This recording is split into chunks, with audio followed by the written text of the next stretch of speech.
para hadirin yang saya hormati dan kasihi, puji syukur Tuhan Yang Maha Esa, kesempatan bagi kita sehingga kita dapat berkumpul di acara penyuluhan tentang pencegahan TB atau tuberkulosis. Tidak lupa juga kami mengucapkan terima kasih atas kehadiran saudara Bapak Ibu, tamu undangan yang sudah menyempatkan waktunya untuk menghadiri acara ini. Sebelum memulai acara ini, saya akan membacakan susunan acara yang akan kita lalui bersama. Yang pertama, pembukaan yang akan disampaikan oleh Kak Arni. Yang kedua, penyampaian materi yang akan disampaikan oleh Kak Sofia dan Kak Mikael. Yang ketiga, sesi tanya jawab. Dan yang keempat itu sesi penutup. Sebelum itu saya akan menyampaikan materi-materi apa saja yang akan kita dengarkan. Yang pertama, pengertian dari tuberkulosis, yaitu yang akan disampaikan oleh kakak-kakaknya. Yang kedua, bagaimana sih klasifikasinya? Yang ketiga, apa saja tanda dan gejalanya? Yang keempat, apa saja penyebab dari penyakit tuberkulosis? Yang kelima, akibatnya apa saja? Yang keenam, bagaimana terapi untuk pengobatannya? Yang ketujuh, bagaimana pencegahan penularan dari TBC? Baik, untuk mempersingkat waktu, langsung saja kita ke acara pembukaan yang akan disampaikan oleh Kak Arni. Saya persilahkan untuk Kak Arni. Penyuluhan kepada warga RW 05 di Binong agar dapat mengetahui tentang penyakit TB, sehingga dapat menjaga kesehatan dan lingkungan sekitar, serta dapat menekan angka penularan penyakit TB.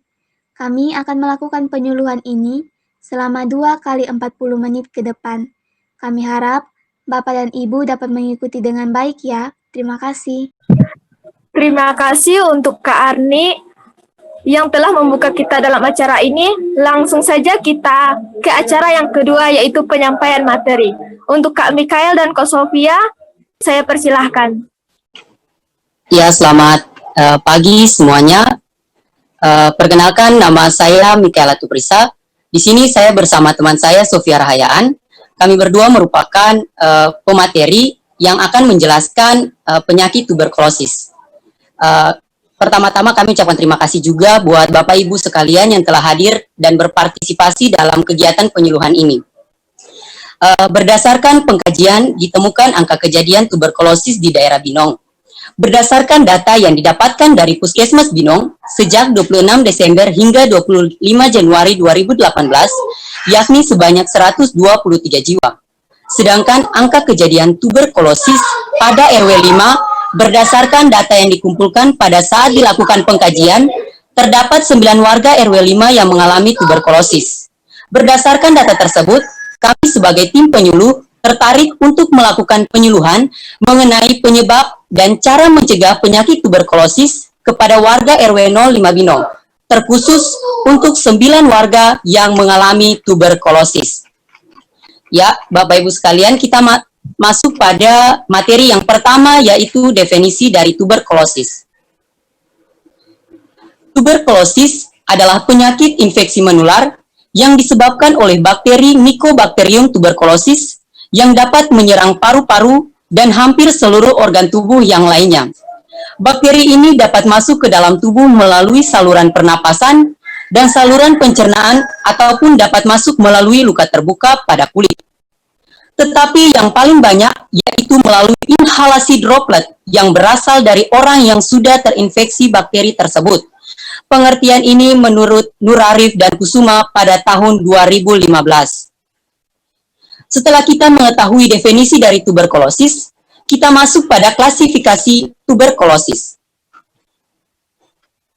Klasifikasi penyakit tuberkulosis menurut American Thoracic Society pada tahun 1974 terbagi menjadi beberapa kategori.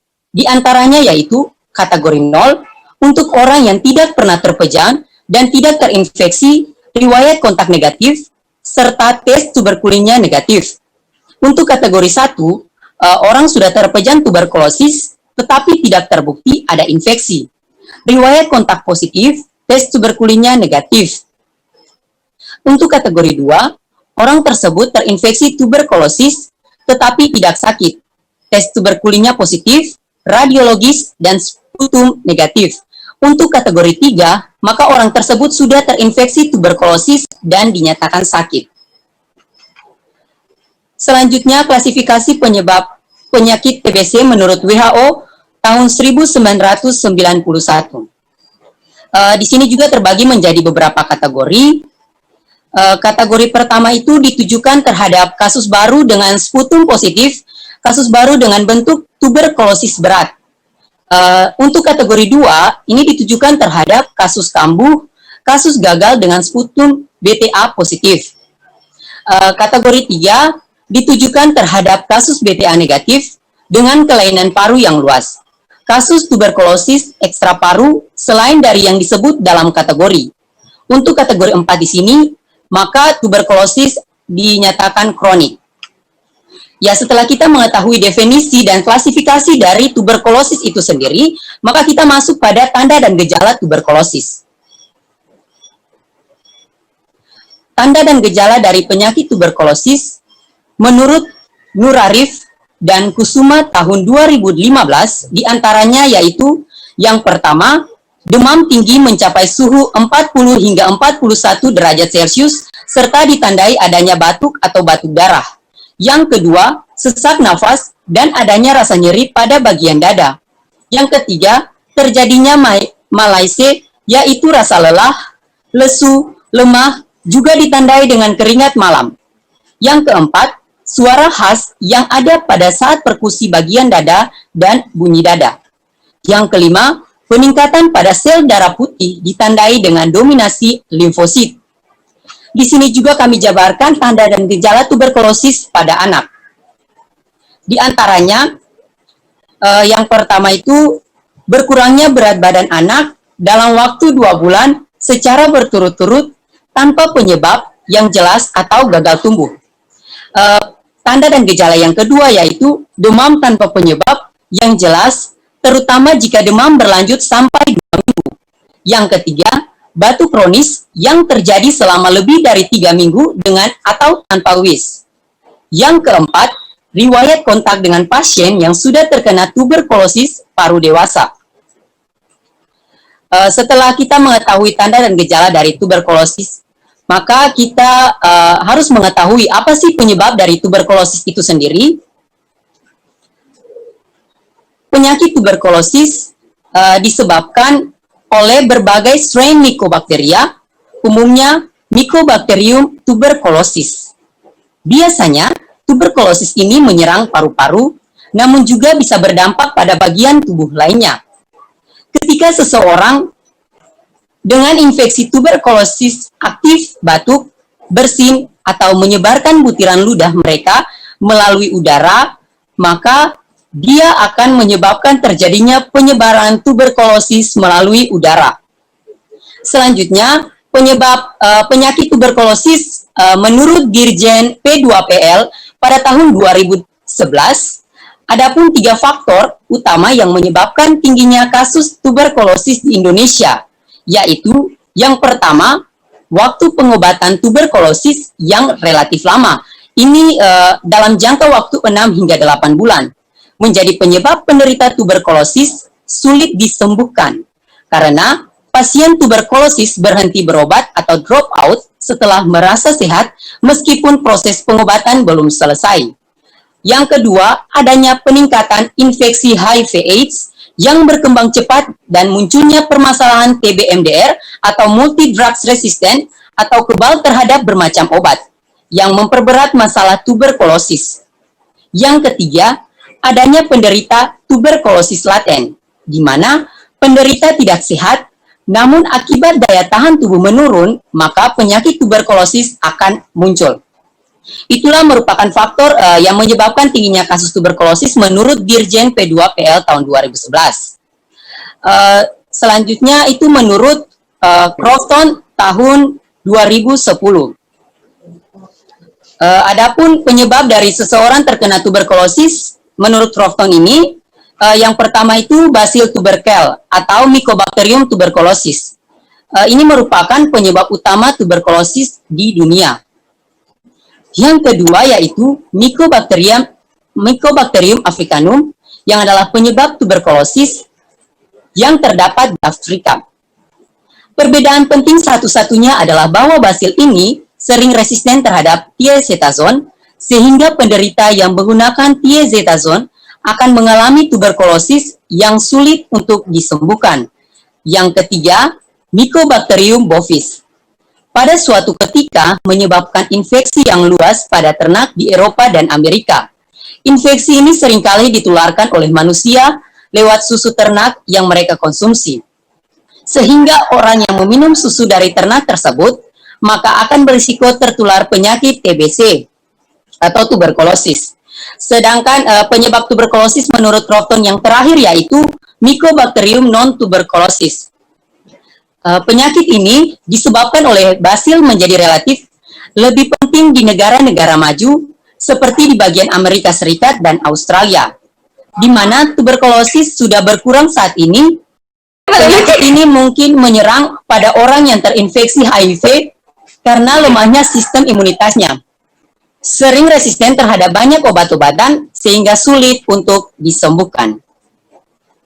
Oke, Bapak Ibu, selanjutnya kita akan masuk pada materi selanjutnya, yaitu mengenai akibat dari penyakit tuberkulosis. Di sini, menurut Suryani et al. Di tahun 2016, penyakit tuberkulosis memiliki berbagai dampak negatif, baik itu secara fisik, psikologis, psikososial, maupun ekonomi. Berbagai dampaknya, yang pertama yaitu secara fisik. Pasien yang menderita penyakit tuberkulosis, ia akan merasa lemas, ia akan merasa nyeri di dada, berkeringat, batuk, berat badan menurun, serta ia akan mengalami demam. Bapak Ibu, akibat yang kedua yakni secara psikologis.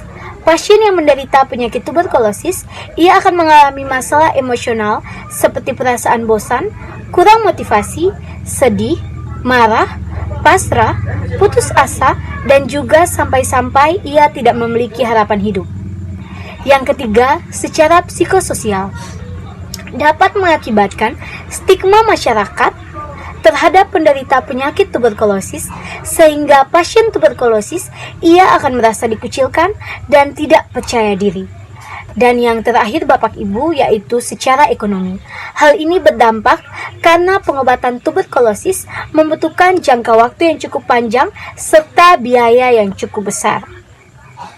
Ya Bapak Ibu, selanjutnya kita akan masuk pada perawatan untuk mengobati pasien tuberkulosis. Di sini yang kami ambil menurut Andraeto di tahun 2015. Bapak Ibu, menurut Andraeto ada 3 cara pengobatan yang dapat kita lakukan untuk mengobati pasien yang menderita penyakit tuberkulosis. Pengobatan pertama, yakni pengobatan kombinasi. Pengobatan ini Bapak Ibu dilakukan dengan cara menggunakan berbagai macam obat agar bakteri tidak kebal terhadap antibiotik yang sedang dikonsumsi. Beberapa macam obat antibakteri yang dikonsumsi selama 12 bulan dalam pengobatan penyakit tuberkulosis diantaranya, yang pertama isoniazid, rifampicin, pyrazinamide, etambutol, dan streptomycin. Sedangkan jenis obat tambahan yang juga sering digunakan adalah kanamisin, quinolone, makrolid, dan amoxicillin dikombinasikan dengan clavulanat. Bapak Ibu, pengobatan yang kedua yakni pengobatan pengawasan langsung atau DOT, Direct Observe Therapy. Bapak Ibu, pengawasan yang dilakukan oleh dokter kepada pasien secara intensif setiap kali pasien tuberkulosis mengkonsumsi obat. Hal ini dilakukan agar membantu memastikan bahwa semua dosis antibiotik yang diresepkan telah dikonsumsi. Pengobatan ini juga dapat dilakukan oleh pihak keluarga terhadap pasien jika penderita tuberkulosis tidak disiplin dalam mengkonsumsi obat. Hal ini berakibat pada kebalnya kuman-kuman yang berada di dalam tubuh terhadap obat tersebut yang membuat penyakit tuberkulosis akan sulit disembuhkan. Dan pengobatan yang terakhir, pengobatan yang ketiga yakni pengobatan tradisional. Bapak Ibu, pengobatan tradisional ini menggunakan tanaman-tanaman obat yang diracik secara sederhana, misalnya menggunakan sambilato, di mana pengobatan ini menggunakan daun kering yang digiling, lalu ditambah dengan madu secukupnya, kemudian dibuat pil. Bapak Ibu, dengan diameter 0,5 cm setiap kali diminum 15-30 pil dengan meminum 1-2 kali minum. Selain itu, Bapak Ibu bisa menggunakan lantana camara atau bunga kering 6-10 gram yang ditambah 3 gelas air lalu direbus hingga setengahnya. Bapak Ibu bisa minum 3 kali dalam sehari. Selanjutnya Bapak Ibu, kita akan masuk dalam bagaimana kita mencegah penularan penyakit tuberkulosis ini. Di sini yang kita ambil juga menurut Indrayani di tahun 2020. Menurutnya terdapat 11 cara kita untuk mencegah penularan penyakit tuberkulosis ini. Yang pertama, kita bisa hindari kontak dekat. Salah satu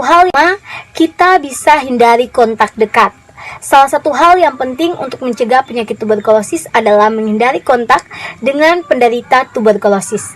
Jika cara penghindaran tersebut tidak dapat dilakukan, Bapak Ibu bisa gunakan masker dan sarung tangan pelindung untuk berkontak dengan penderita tuberkulosis.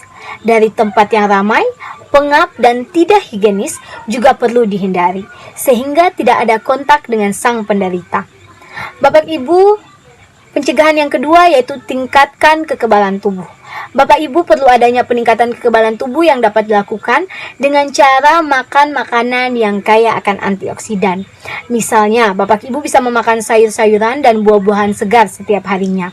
Karena antioksidan membantu melawan radikal bebas yang diproduksi dalam tubuh dan membantu perbaikan sel. Yang berikutnya yaitu perhatikan asupan protein. Menjaga pola makan merupakan cara yang tepat untuk menjaga kekebalan tubuh. Kemudian, Bapak Ibu sertakan juga konsumsi protein yang baik per hari. Bermacam-macam protein yang penting dan vital bagi tubuh, mulai dari membantu sistem kekebalan tubuh hingga menjadi pembentukan sel dalam jaringan tubuh. Bapak Ibu, yang berikutnya yaitu Bapak Ibu bisa konsumsi makanan yang sehat dan kaya akan nutrisi. Hindari melakukan diet rendah karbohidrat dalam melakukan pencegahan penularan penyakit tuberkulosis ini. Untuk menjaga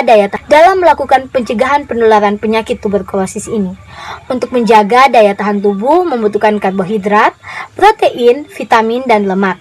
Semuanya yang memiliki manfaat dalam menjaga sistem kekebalan tubuh. Selanjutnya yaitu Bapak Ibu bisa biasakan berolahraga teratur.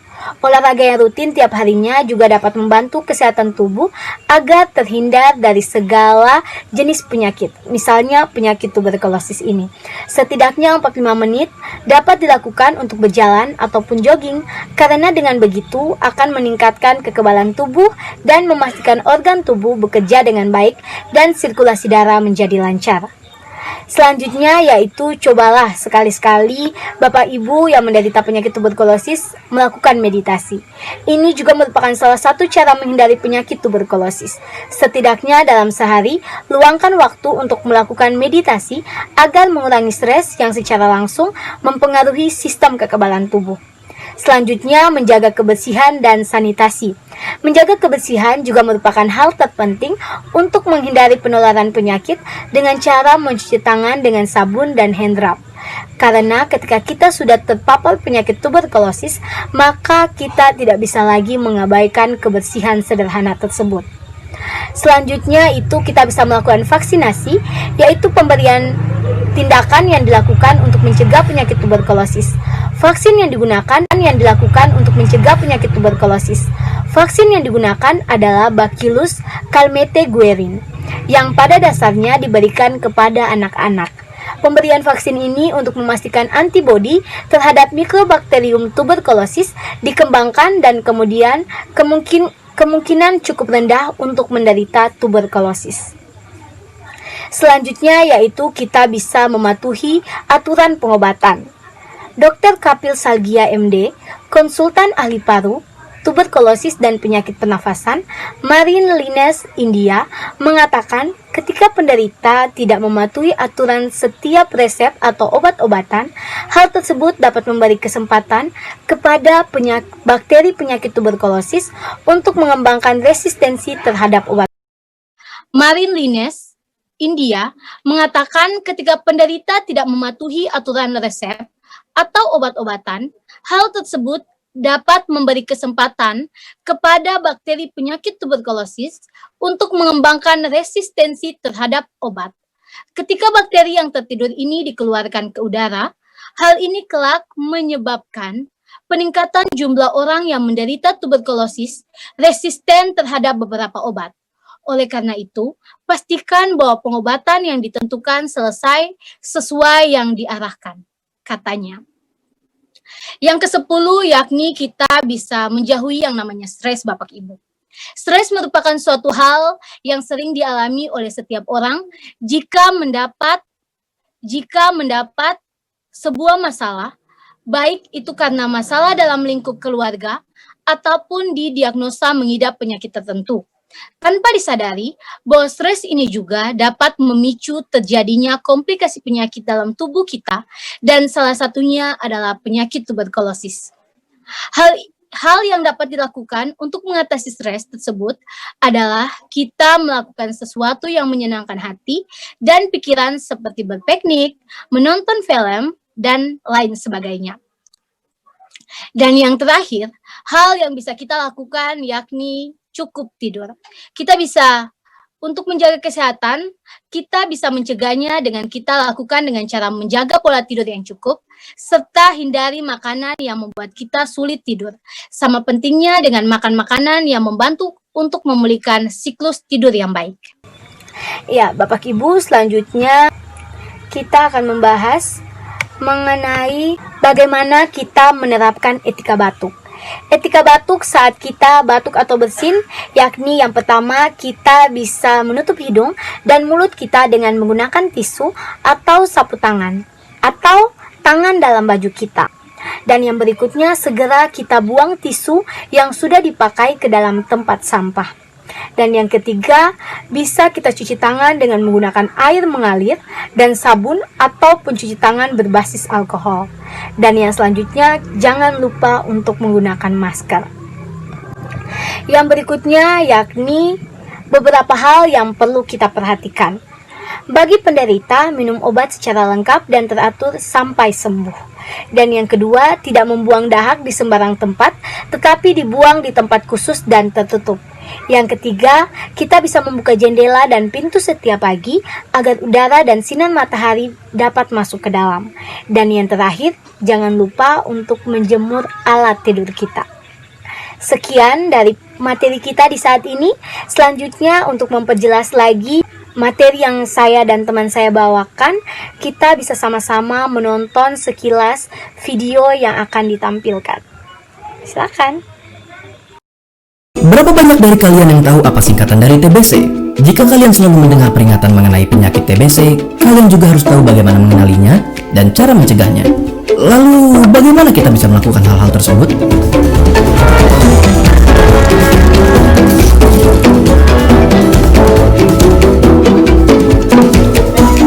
TBC atau tuberkulosis adalah penyakit yang menyerang paru-paru. Penyakit ini menular dan mematikan disebabkan oleh infeksi bakteri yang bernama Mycobacterium tuberculosis. Tidak hanya paru-paru, TBC bahkan bisa menginfeksi kelenjar getah bening, usus, tulang, bahkan selaput otak. Kuman TBC menyebar ketika seseorang dengan penyakit TBC paru aktif, batuk, ataupun bersin. Percikan dahak dan liur yang terbawa udara adalah media penularannya, dan kuman TB mampu bertahan di ruangan yang lembab dan kurang sinar matahari. Tanda dan gejala umumnya berupa batuk lebih dari 2 minggu, batuk disertai darah, berkeringat di malam hari tanpa aktivitas, demam lebih dari 38 derajat Celcius, dan penurunan berat badan secara drastis. Lalu, siapa saja yang beresiko tertular TBC? Lebih banyak dari yang kita kira. Mereka yang kontak erat dengan penderita TBC, para perokok, mereka yang tinggal di lingkungan yang padat dan lembab, penderita HIV dan AIDS, peminum alkohol, bahkan para usia lanjut dan penderita diabetes mempunyai risiko tertular TBC. Lalu, apakah TBC bisa disembuhkan? Tentu saja bisa, dengan meminum obat anti tuberkulosis hingga dinyatakan sembuh yang biasanya memakan waktu 6 bulan. Namun, daripada memikirkan tentang melewati proses penyembuhan TBC, ada baiknya kalian fokus mencegahnya terlebih dahulu jika belum tertular. Kalian dapat mencegah penularan tuberkulosis dengan melakukan imunisasi BCG pada bayi, memastikan udara segar dan sinar matahari masuk ke dalam ruangan yang kalian tempati, Menutup mulut menggunakan sapu tangan, tisu, masker, maupun lengan di saat hendak batuk dan bersin, ataupun dengan menjaga kebersihan rumah dan lingkungan di sekitarnya. Bahkan, makan cukup asupan bergizi demi ketahanan tubuh dan tidak meludah sembarangan pun dapat membantu kalian mencegah penularan. Pada KLB TBC atau kejadian luar biasa TBC, akan muncul pengumuman KLB oleh pemerintah dan dianjurkan untuk mengikuti petunjuk pemerintah melalui TV, radio, dan media lainnya.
Apa yang terjadi ketika orang terinfeksi TB? TB berkembang ketika bakteri Mycobacterium tuberculosis terhirup. Pada orang yang memiliki kekebalan tubuh yang baik, biasanya tubuh melawan infeksi dengan membawa bakteri ke kapsul kecil, yaitu tuberculosis. Bakteri tetap hidup, tetapi tidak dapat menyebar ke jaringan sekitarnya atau orang lain. Ini disebut TB tersembunyi. Jika sistem kekebalan tubuh seseorang menjadi tidak mampu mencegah bakteri tumbuh, TB tersebut menjadi aktif. Orang yang memiliki TB tersembunyi, 5% sampai 10%, 1 sampai 2 orang dari 20 akan mengembangkan TB aktif suatu waktu dalam hidup mereka. Hubungan penanganan dan nutrisi TB. Ada beberapa faktor yang bisa meningkatkan resiko perkembangan penyakit TB. Infeksi HIV atau AIDS adalah faktor risiko terbesar dan penyakit ini bisa meningkatkan risiko perkembangan penyakit TB hingga 10 kali lebih besar. Karena infeksi TB dan HIV yang terjadi secara bersamaan dapat menyebabkan tubuh Anda menjadi sangat lemah, penderita HIV atau AIDS harus waspada dengan infeksi TB dan perkembangannya. Merokok adalah faktor risiko perkembangan penyakit TB. Merokok menyerang jaringan paru, menstimulasi batuk, dan akhirnya menyebabkan kondisi paru semakin buruk. Seperti yang sudah diketahui, merokok tidak hanya menyebabkan perkembangan penyakit TB, tetapi juga menyebabkan pengobatan TB semakin sulit. Faktanya, merokok dengan rutin meningkatkan resiko kekambuhan TB pada penderita yang sudah sembuh hingga 2 kali lipat. Oleh karena itu, penderita TB sebaiknya berhenti merokok. Nutrisi juga mempunyai pengaruh terhadap penyakit TB. Asupan nutrisi yang kurang akan menyebabkan kondisi malnutrisi, dan keadaan ini akan meningkatkan risiko penyakit TB. Makanan yang kurang sehat meningkatkan risiko TB dan dapat menyebabkan kekurangan gizi. Untuk itu diperlukan memakan makanan yang seimbang sebagai salah satu kunci sukses untuk mencegah perkembangan TB dan melawan penyakit. Ya, selanjutnya saya akan kembalikan kepada MC. Kepada MC saya persilakan. Terima kasih untuk Kak Mikael dan juga Kak Sofia yang telah menyampaikan materi. Nah, kita telah mendengarkan definisi, klasifikasi, dan gejala dan lain-lainnya dari tuberkulosis. Saat ini kita akan mendengarkan dari beberapa warga yang bisa menyampaikan secara singkat definisi dan klasifikasi tuberkulosis. Saya persilahkan. Saya perwakilan warga yang akan menyampaikan definisi dari tuberkulosis. Jadi menurut saya, tuberkulosis itu adalah penyakit infeksi yang menular yang disebabkan oleh bakteri Mycobacterium tuberculosis yang dapat menyerang paru-paru dan hampir seluruh organ tubuh lainnya. Nah, bakteri ini masuk melalui saluran pernafasan, saluran pencernaan, dan luka yang terbuka. Tetapi paling banyak melalui inflamasi droplet yang berasal dari orang yang udah terkena TBC. Terima kasih. Baik, masih ada lagi yang ingin menyampaikan klasifikasinya? Perkenalkan, nama saya Yuni Kendantani. Saya akan mengulas kembali tentang materi TBC tadi. Itu tentang penyebab dan akibat TB. Yang pertama itu kita melihat sendiri dari negara kita, Indonesia. Penyebab tingginya kasus TBC di Indonesia itu adalah waktu pengobatan TBC yang relatif lama 6-8 bulan menjadi penyebab penderita TBC sulit sembuh karena pasien TBC berhenti berobat atau drop out setelah merasa sehat meskipun proses pengobatan belum selesai. Lalu yang kedua, adanya peningkatan infeksi HIV atau AIDS yang berkembang cepat dan munculnya permasalahan TB NDR atau multi drugs resistant atau kebal terhadap bermacam obat yang memperberat masalah TBC. Lalu yang ketiga itu adanya penderita TBC laten, di mana penderita tidak sakit, namun akibat daya tahan tubuh menurun, maka penyakit TBC akan muncul. Lalu ada penyebab TBC secara dunia itu, yang pertama dari negara Afrika itu ada Mycobacterium africanum adalah penyebab TBC yang terdapat di Afrika. Perbedaan penting satu-satunya adalah bahwa basil ini sering resisten terhadap thiazetazone, sehingga penderita yang menggunakan thiazetazone akan mengalami TBC yang susah untuk disembuhkan. Lalu yang kedua itu Mycobacterium bovis pada suatu ketika menyebabkan infeksi yang luas pada ternak di Eropa dan Amerika. Infeksi sering kali ditularkan oleh manusia lewat susu ternak yang mereka konsumsi, sehingga orang yang meminum susu dari ternak tersebut maka akan berisiko tertular penyakit TBC. Itulah yang bisa saya sampaikan. Terima kasih. Terima kasih atas partisipasinya untuk keluarga Binong. Apakah masih ada? Ya, permisi Kak. Ya. Ya, di sini saya ingin mengulas ulang tentang cara pencegahan penularan penyakit tuberkulosis. Ada 11 cara pencegahan penularan penyakit tuberkulosis, diantaranya yang pertama, hindari kontak dekat. Salah satu hal yang penting untuk mencegah penyakit tuberkulosis adalah menghindari kontak dengan penderita tuberkulosis. Jika cara penghindaran tersebut tidak dapat dilakukan, gunakan masker dan sarung tangan pelindung untuk berkontak dengan penderita tuberkulosis. Tempat yang ramai, pengap, dan tidak higienis juga perlu dihindari sehingga tidak ada kontak dengan penderita. Yang kedua, tingkatkan kekebalan tubuh. Perlu adanya peningkatan kekebalan tubuh yang dapat dilakukan dengan cara makan makanan yang kaya akan antioksidan, misalnya memakan sayur dan buah segar setiap harinya. Yang ketiga, perhatikan asupan protein. Menjaga pola makan merupakan cara yang tepat untuk menjaga kekebalan tubuh. Kemudian, kita juga dapat menyertakan konsumsi protein yang baik perharinya. Yang keempat, konsumsi makanan sehat dan kaya akan nutrisi. Hindari melakukan diet rendah karbohidrat dalam melakukan pencegahan penularan penyakit tuberkulosis. Yang kelima, biasakan berolahraga teratur. Yang keenam, cobalah meditasi. Meditasi ini juga merupakan salah satu cara menghindari penyakit tuberkulosis. Dan yang ketujuh, menjaga kebersihan dan sanitasi. Menjaga kebersihan juga merupakan hal terpenting untuk menghindari penularan penyakit dengan cara mencuci tangan dengan sabun atau hand rub. Itu saja Kak yang saya ulas kembali. Terima kasih. Baik, terima kasih kembali. Apakah masih ada? Saya Kak. Ya, saya persilahkan. Nama saya Jessica. Sesuai dengan materi yang telah disampaikan, saya ingin mengulas kembali tentang klasifikasi menurut American Thoracic Society. Itu yang kategori yang nolnya, itu tidak pernah terpajan dan tidak terinfeksi. Lalu kategori yang satunya, terpajan tuberkulosis, tetapi tidak terbukti ada infeksi. Lalu kategori yang kedua, terinfeksi tuberkulosis tetapi tidak sakit. Dan kategori yang ketiga, terinfeksi tuberkulosis dan sakit. Sekian, terima kasih. Terima kasih atas ulasannya kembali.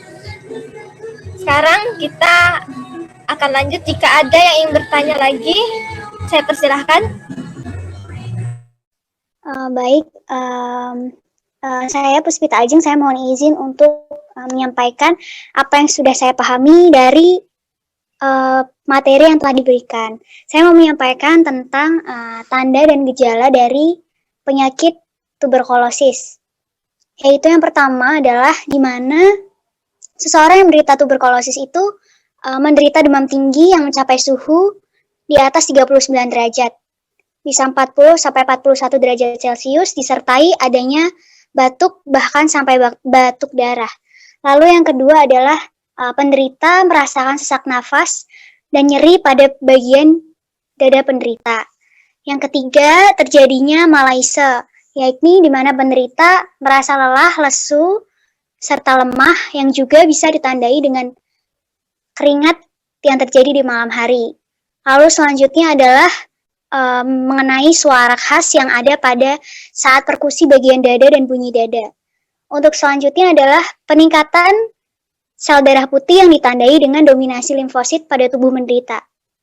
Lalu pada anak, jika anak menderita tuberkulosis, gejala yang terjadi adalah berkurangnya berat badan anak tersebut dalam kurun waktu 2 bulan secara berturut-turut tanpa disertai penyebab yang jelas. Atau bisa dikatakan juga anak gagal tumbuh. Selanjutnya yang kedua, anak menderita demam tanpa adanya penyebab yang jelas. Bisa juga jika anak demam berlanjut sampai 2 minggu. Lalu selanjutnya batuk kronis yang terjadi yang dirasakan lebih dari 3 minggu. Dan yang terakhir adalah di mana penderita mungkin pernah memiliki kontak dengan pasien yang sudah terkena tuberkulosis pada orang dewasa, Kak. Terima kasih. Terima kasih, Ajeng. Untuk berikutnya, apakah masih ada? Ya, saya. Jadi, untuk terapi pengobatan pasien tuberkulosis, yang pertama ada pengobatan kombinasi, di mana pengobatan ini dilakukan dengan cara menggunakan berbagai macam obat bakteri tidak kebal terhadap antibiotik yang sedang dikonsumsi. Beberapa macam obat antibakteri itu dikonsumsi selama 12 bulan. Yang kedua, yaitu pengobatan pengawasan langsung atau DOT, di mana perawatan ini dilakukan dengan mengawasi pasien secara ketat oleh dokter yang datang setiap kali mereka mengkonsumsi obat. Dan yang ketiga, pengobatan tradisional, di mana pengobatan ini menggunakan tanaman-tanaman obat. Baik, masih ada lagi yang ingin menyampaikan klasifikasinya? Oke, jika tidak ada lagi, ya, yang disampaikan oleh warga Ibu yang tadi, itu sudah benar ya. Selanjutnya, saya akan membuka sesi tanya jawab untuk Bapak Ibu warga Binong. Jika ada, bisa ditanyakan langsung, atau bisa raise hand, ataupun bisa chat room. Oke, baik. Di sini sudah ada pertanyaan dari Saudara Gresiana Romatua, Pakpahan. Apakah tuberkulosis penyakit turunan, Kak? Oke, saya akan membantu menjawab ya. Jadi penyakit tuberkulosis ini bukanlah penyakit turunan. Tuberkulosis ini bisa terjadi pada beberapa orang di dalam satu keluarga. Tetapi bukan berarti penyakit ini disebabkan karena faktor genetik atau keturunan. Yang menjadi alasan sebenarnya adalah bakteri tuberkulosis ini mudah menular, terutama yang menyerang bagian paru-paru. Sehingga seseorang yang menghirup droplet pengidap tuberkulosis, dia memiliki daya tahan tubuh yang lemah, maka akan sangat rentan tertular. Jadi penyakit tuberkulosis bukan penyakit turunan ya. Terima kasih Kak atas penjelasannya. Ya, sama-sama. Oke, berikutnya kita masuk ke pertanyaan yang kedua. Ini dari, terlihat, Juliana Damanik. Di sini Julia Damanik bertanya, apakah penyakit tuberkulosis hanya menyerang paru-paru saja? Oke, baik. Di sini akan saya coba untuk bantu menjawabnya ya.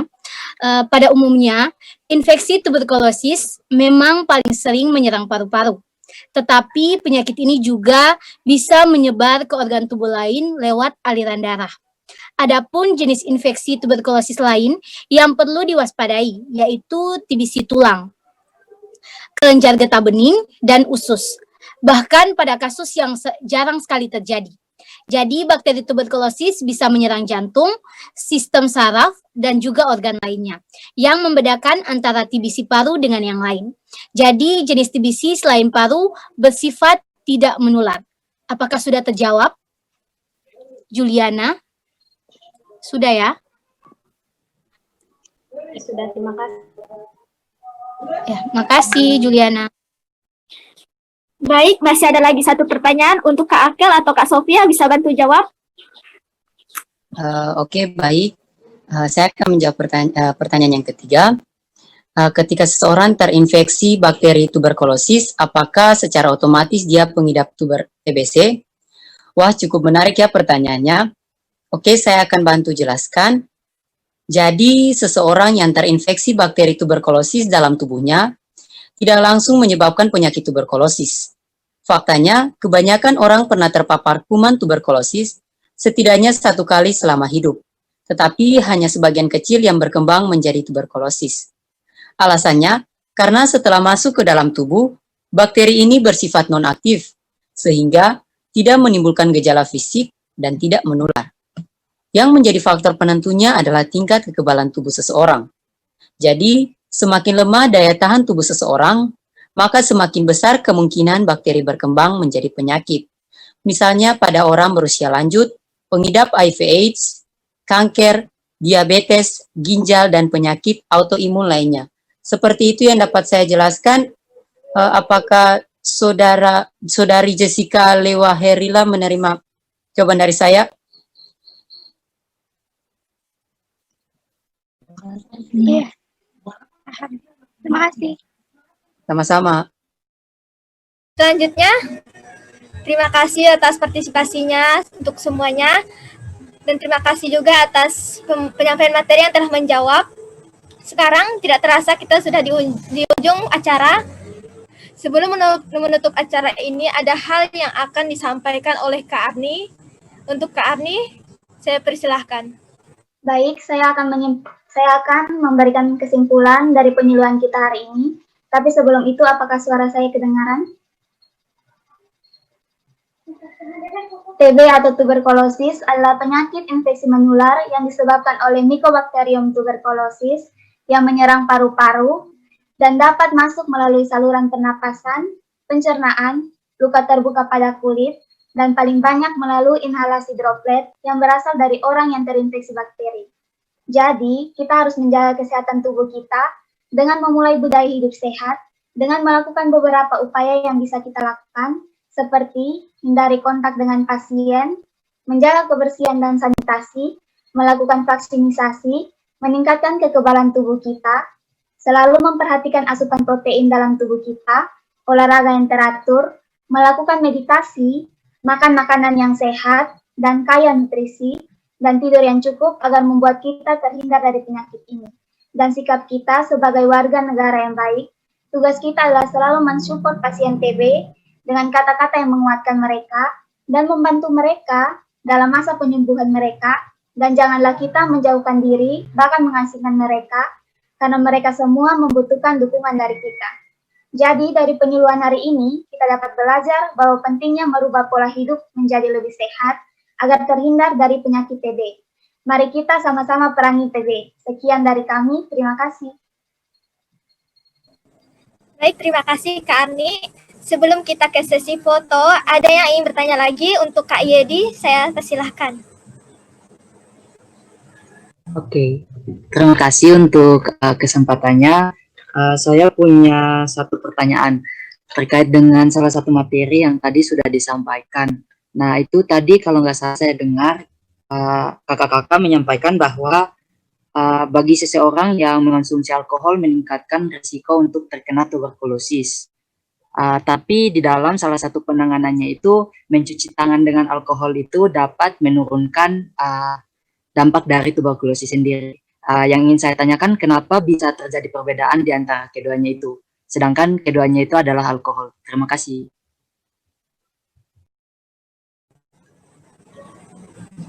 Baik, terima kasih. Untuk kakaknya bisa menjawab.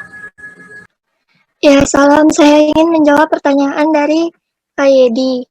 Kalau alkohol untuk di tangan itu kan buat ngebunuh kuman. Sedangkan kalau alkohol buat dikonsumsi itu dapat membuat daya tahan tubuh kita turun. Jadi kita dapat terkena dengan mudah penyakit TB itu. Mohon maaf, apakah suara saya terdengar? Iya, terdengar Kak, terdengar Kak. Sudah terjawab? Atau ada yang mau ditanyakan lagi? Jadi katanya itu kalau alkohol yang di tangan itu membunuh kuman ya Kak?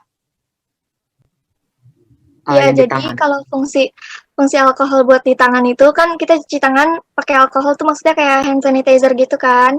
Itu kan ada kandungan alkoholnya. Itu kan buat ngebunuh kuman-kuman yang ada di tangan, bakteri, patogen, dan lain-lain. Sedangkan kalau buat dikonsumsi itu kan dapat membuat daya tahan tubuh kita menurun. Jadi kayak orang mabok-mabok kayak gitu kan, itu daya tahan tubuhnya turun, jadi gampang terkena penyakit. TB salah satunya. Oke, baik Kak, terima kasih. Tapi saya pernah baca di salah satu media Kak, bilang kayak gini, kalau misalkan bakteri yang tuberkulosis ini sifatnya basil tahan asam Kak. Jadi kalau misalkan untuk pencucian dengan alkohol itu tidak berdampak pada kematian bakterinya.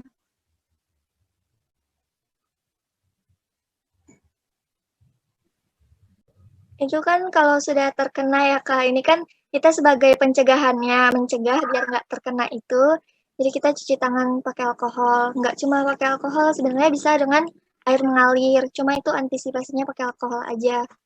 Kalau untuk sudah terkena ya harus dengan obat-obatan sih Kak, cuma kan kalau belum terkena, apa salahnya kita mencegah gitu daripada mengobati. Oke, terima kasih ya. Ya, sama-sama. Terima kasih buat pertanyaannya. Terima kasih untuk Kak Yedi yang telah bertanya. Baik, kita akan ke sesi berikutnya yaitu sesi foto. Untuk koordinator dokumentasi, boleh kerjasamanya? Iya, baik.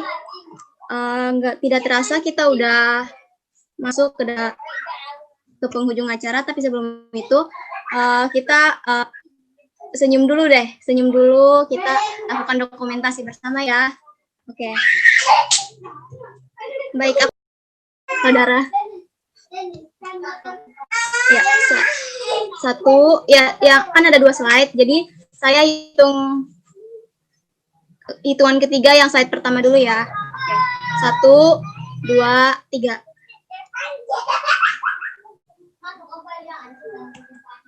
Oke, yang slide kedua ya. 1, 2, 3. Oke, terima kasih. Saya kembalikan ke MC-nya. Baik, terima kasih untuk Kak Angel. Kita akan menutup acara kita dengan doa penutup yang akan dipimpin oleh saya sendiri. Mari kita bersatu dalam doa. Tuhan Yesus yang baik, terima kasih atas pernyataan-Mu ya Tuhan, sehingga penyuluhan kami dari awal pertengahan berakhirnya telah selesai Tuhan. Biarlah apa yang telah disampaikan oleh teman-teman kami, kakak-kakak kami Tuhan, dapat bermanfaat dan kami terapkan dalam kehidupan kami ya Tuhan. Kembali kami akan melanjutkan aktivitas kami, biarlah Tuhan Yesus memberkati. Biarlah kehendak-Mu Tuhan yang terjadi, bukan kehendak kami. Ini doa kami, haleluya, amin. Baik, terima kasih untuk semuanya. Saya ucapkan terima kasih banyak untuk warga Binong dan mohon maaf jika ada salah kata yang kurang berkenan atau kesalahan teknis dari kami, panitia. Untuk saat ini boleh live ya.